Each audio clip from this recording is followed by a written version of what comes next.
જય મહારાજ, જય શ્રી કૃષ્ણ. સ્વાગત છે તમારું મારા યુટ્યુબ ચેનલ રિયા કિચન નડિયાદમાં.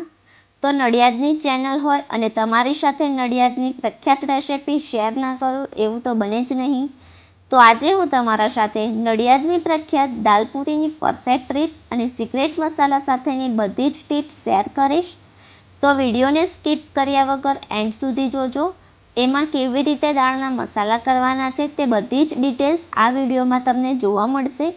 અને તમને મારો આજનો આ વિડીયો પસંદ આવે અને સાથે જ તમે ચેનલ ઉપર નવા છો તો વિડીયોને લાઈક કરીને ચેનલને સબસ્ક્રાઈબ કરજો, જેથી તમને મારા આવા જ અવનવા રેસિપી વિડીયો સૌથી પહેલાં મળે. તો ચાલો આજની આ બધાની ભાવતી એવી નડિયાદની દાલપૂરીની રેસિપી બનાવવાનું શરૂ કરીએ. તો અહીંયા 1 કપ એટલે વજનમાં 250 ગ્રામ ચણાની દાળ લીધી છે. તેને આપણે એક બાઉલમાં સારી રીતે ધોઈ લઈશું અને પહેલા વખતનું આ પાણી આપણે કાઢી લઈશું અને તેને 2 થી 3 વખત ચોખ્ખા પાણીથી ધોયા બાદ તેમાં થોડું નવશેકું પાણી ઉમેરીને પલાળી દઈશું. જો તમારી પાસે સમય ઓછો હોય તો તમે આ રીતે ગરમ પાણીથી પલાળી દેવી, જેથી દાળ સારી રીતે પલળી જાય. તો હવે આપણે તેના પર પ્લેટ ઢાંકીને દાળને 2 થી 3 કલાક પલાળી રાખીશું. તો 2 થી 3 કલાક દાળને પલાળી રાખવી ખૂબ જ જરૂરી છે, જેથી દાળ આપણી સારી રીતે ચડી જાય.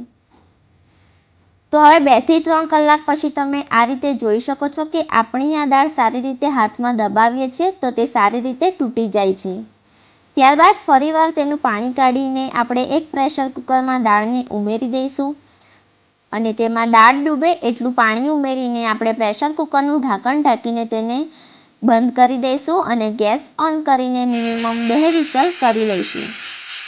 તો દાળને આપણે એકદમ વધારે પડતી નથી બાફવાની, એટલે દાળ આખી રહે તેવી જ બાફવાની છે, તો જ તેનો ફ્લેવર ખૂબ જ સરસ આવે છે. તો અહીં આપણી દાળ બફાઈને 2 વિસલ વાગે એટલે આપણે ગેસની ફ્લેમ બંધ કરી દઈશું અને પ્રેશર કુકરને ઠંડુ થવા દઈશું. ત્યાં સુધી આપણે દાળના મસાલા માટેની પ્રિપરેશન જોઈ લઈએ.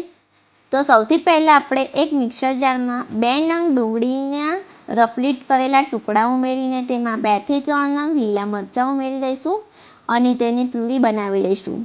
તો અહીંયા આપણી પ્યુરી ગ્રાઇન્ડ થઈ ગઈ છે અને તીખાશની પ્રમાણ વધારે કે ઓછી તમે તમારા સ્વાદ પ્રમાણે લઈ શકો છો.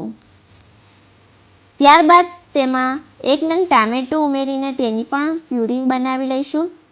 તો અહીંયા આપણી બંને પ્યુરી તૈયાર છે. ત્યારબાદ હવે આપણે એક બાઉલમાં 1/2 કપ બેસન લઈશું અને તેમાં થોડું પાણી ઉમેરીને પતલું બેટર બનાવી લઈશું. તો અહીંયા બેટર બનાવવામાં મારે 1/2 કપ જેટલા પાણીની જરૂર પડી છે.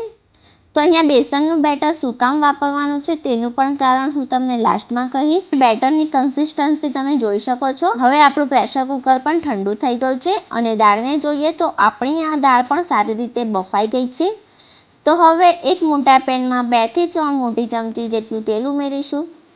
તેલ ગરમ થાય એટલે તેમાં ડુંગળી મરચાંની પ્યુરી ઉમેરી દઈશું અને તેને બરાબર સાંતળી લઈશું.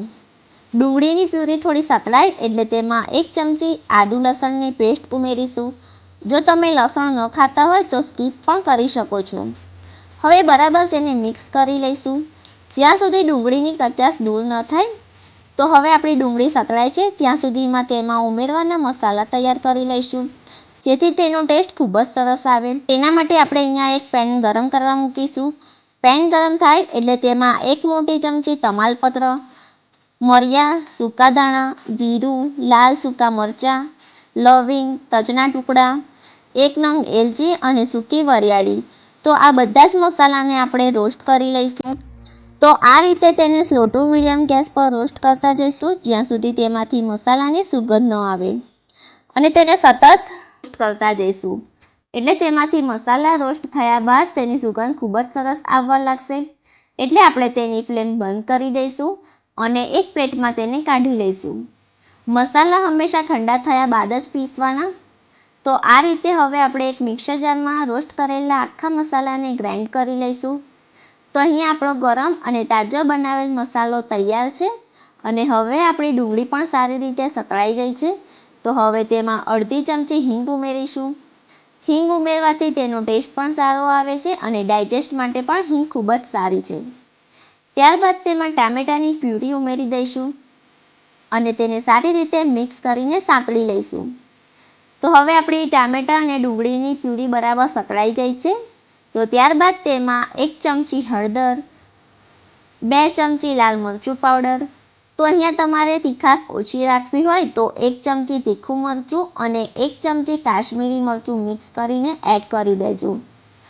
સ્વાદ પ્રમાણે મીઠું, 1 ચમચી તાજો બનાવેલ ગરમ મસાલો, 1 ચમચી ધાણા જીરું પાવડર ઉમેરીને બધા જ મસાલાને આપણે સારી રીતે મિક્સ કરી લઈશું.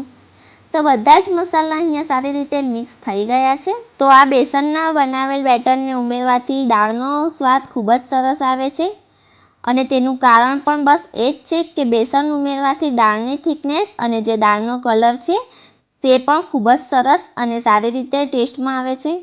તો અહીંયા તમે કન્સિસ્ટન્સી જોઈ શકો છો ગ્રેવીની.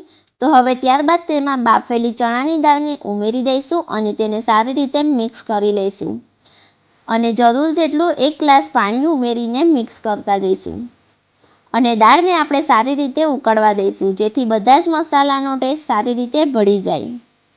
તો આ રીતે જો તમે દાળ બનાવશો તો બધા જ તમારા વખાણ કરતા નહીં થાકે. અને હવે આપણે ઢાંકણ ઢાંકીને દાળને 15 થી 20 મિનિટ સ્લો ટુ મીડિયમ ગેસની ફ્લેમ ઉપર ઉકાળીશું.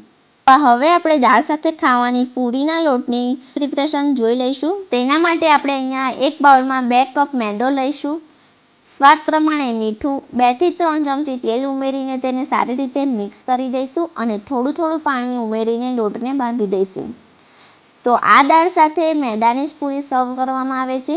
જો તમે ઘઉંના લોટની પૂરી સર્વ કરશો તો દાળ સાથે પૂરી ક્યારેય મેચ નહીં થાય, તો તે ખાસ ધ્યાન રાખવું. તો હવે આપણો લોટ પણ બંધાઈ ગયો છે, તો તેને આપણે 5 મિનિટ રેસ્ટ આપીશું જેથી લોટ આપણો સારી રીતે સેટ થઈ જાય. તો 20 મિનિટ પછી આપણી દાળ સારી રીતે ઉકળી ગઈ છે. તમે જોઈ શકો છો દાળની કન્સિસ્ટન્સી છે ને એકદમ ડિલિશિયસ કે જોઈને જ ખાવાનું મન થઈ જાય. પણ હજી તેના માટે થોડી તો રાહ જોવી પડે ને. જ્યાં સુધી તેની સાથે ખાવાની પૂરી ન બને ત્યાં સુધી આપણી આ દાળ તો અધૂરી જ કહેવાય. તો ગરમા ગરમ દાળ સાથે ખાવાની પૂરી માટે આપણો લોટ પણ સોફ્ટ થઈ ગયો છે. હવે તેના પર થોડું તેલ લગાવીને તેને સારી રીતે મસળી લઈશું અને તેમાંથી નાના નાના લુવા કરીને પૂરીને વણી લઈશું. તો અહીંયા પૂરીની થિકનેસ ન તો બહુ જાડી કે ન તો બહુ પતલી રાખવાની છે. તો અહીંયા થિકનેસ તમે જોઈ શકો છો એકદમ થીક લેયરવાળી છે. તેવી જ રીતે પૂરીને બનાવી લઈશું અને તેલ ગરમ કરવા મૂકીને રાખેલું હતું તેમાં આપણે પૂરી તળી લઈશું. તો અહીંયા તમે જોઈ શકો છો કે પૂરી સરસ તળાઈ ગઈ છે. તેવી જ રીતે બધી જ પૂરી બનાવીને આપણે તૈયાર કરી લઈશું. તો હવે રાહ શેની જોવાની, આપણી દાળ પણ તૈયાર છે અને સાથે જ આપણી પૂરી પણ તૈયાર છે. તો હવે આપણે એક સર્વિંગ પ્લેટમાં ગરમા ગરમ દાળ અને પૂરીને સર્વ કરીશું અને સાથે જ ઉપરથી ક્રન્ચી બાઇટ માટે ડુંગળી અને લીંબુ પણ લઈ શકો છો. અને હવે આપણી આ નડિયાદની પ્રખ્યાત એવી દાલ પૂરીને એન્જોય કરીશું. તો આ બતાવેલ રીત અને ટિપ્સ ફોલો કરીને એકવાર આ રેસિપીને તમે જરૂરથી ટ્રાય કરજો. ઘરમાં સૌ કોઈને ચોક્કસથી બહુ જ ભાવશે અને તમને મારી આજની આ સુપર ડિલિશિયસ નડિયાદની દાલ પૂરીની રેસિપી કેવી લાગી તે કમેન્ટમાં ચોક્કસથી શેર કરજો. અને જો તમને મારી આજની આ રેસિપી પસંદ આવી હોય તો વિડીયોને લાઈક કરીને તમારા ફ્રેન્ડ્સ અને ફેમિલી સાથે મારી આ રેસિપીને શેર કરજો અને સાથે જ મારી ચેનલને સબસ્ક્રાઈબ કરવાનું બિલકુલ પણ ના ભૂલશો આવા જ અવનવા વિડીયો જોવા માટે. તો ચાલો ફરી મળીએ એક આવી જ નવી રેસિપી સાથે. ત્યાં સુધી સૌને મારા તરફથી જય મહારાજ, જય Shri Krishna. Thanks for watching.